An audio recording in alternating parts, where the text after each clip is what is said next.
پھر دنیا نے دیکھا کہ ایک امی لقب اعلیٰ نسب رسول کے فداکاروں نے ایمان و توحید کی تاریخ مرتب کر ڈالی، عدل و انصاف کے لازوال نقوش چھوڑے، وحدت و مساوات کی لافانی داستان مقرر کر دی، فتوحات کی انوکھی تاریخ لکھ دی، جہاں بانی و حکمرانی کے مثالی اصول مرتب کیے، عفت و پاک دامنی کا ریکارڈ چھوڑ گئے، بے شک وفاداری فدائی کاری کا انمیر تحریر دے، عظمت و رفعت کے ان بلندیوں پر پہنچے جہاں سے اونچا اونچا مقام صرف انبیاء و مرسلین کو نصیب ہو سکتا ہے۔ بے شک بے شک ایسا انقلاب دنیا نے کب دیکھا تھا اور کہاں سنا تھا؟ صبر و استقامت رسول اللہ صلی اللہ علیہ وسلم نے دعوت حق اور اعلان توحید کی راہ میں اپنے ہی لوگوں کو ایسے ایسے مصائب و آلام دیکھے کہ کوئی اور ہوتا تو ہمت ہار جاتا، مگر آپ صلی اللہ علیہ وسلم صبر و استقامت کے کوہ گراتے۔ دشمنان اسلام نے قدم قدم پر آپ کو ستایا، جھٹلایا، مجنون و دیوانہ کہا، ساحر و کاہن کا لقب دیا،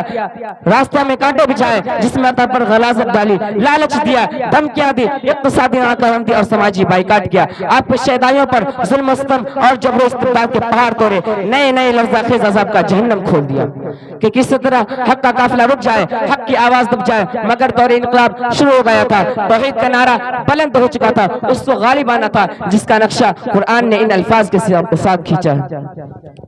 یریدون لیطفئوا نور اللہ بافواہہم واللہ متم نورہ ولو کرہ الکافرون۔ سامعین اکرام، جب مکہ کی سرزمین آپ صلی اللہ علیہ وسلم اور آپ کے صحابہ اکرام پر بالکل تنگ کر دی گئی، تب بحکم الہی آپ نے مدینہ کی طرف ہجرت فرمائی اور صحابہ اکرام نے اللہ کے لیے اپنے گھر بار، آل و اولاد، زمین و جائیداد سب کو چھوڑ چھاڑ کر حبشہ و مدینہ کا رخ کیا۔ پہلی ہجرت صحابہ کے گروہ نے حبشہ کی طرف کی تھی، پھر جب آپ مدینہ تشریف لے گئے تو مدینہ اسلام کا مرکز بن گیا اور پھر وہیں سے دین کی نشر و اشاعت ہوئی۔ میں اسی چند باتوں پر اپنی تقریر کو اس شعر کے ساتھ ختم کرتا ہوں کہ محمد سے وفا تو نے تو ہم تیرے ہیں، کہ محمد سے وفا تو نے تو ہم تیرے ہیں، یہ جہاں چیز ہے کیا لوح و قلم تیرے ہیں۔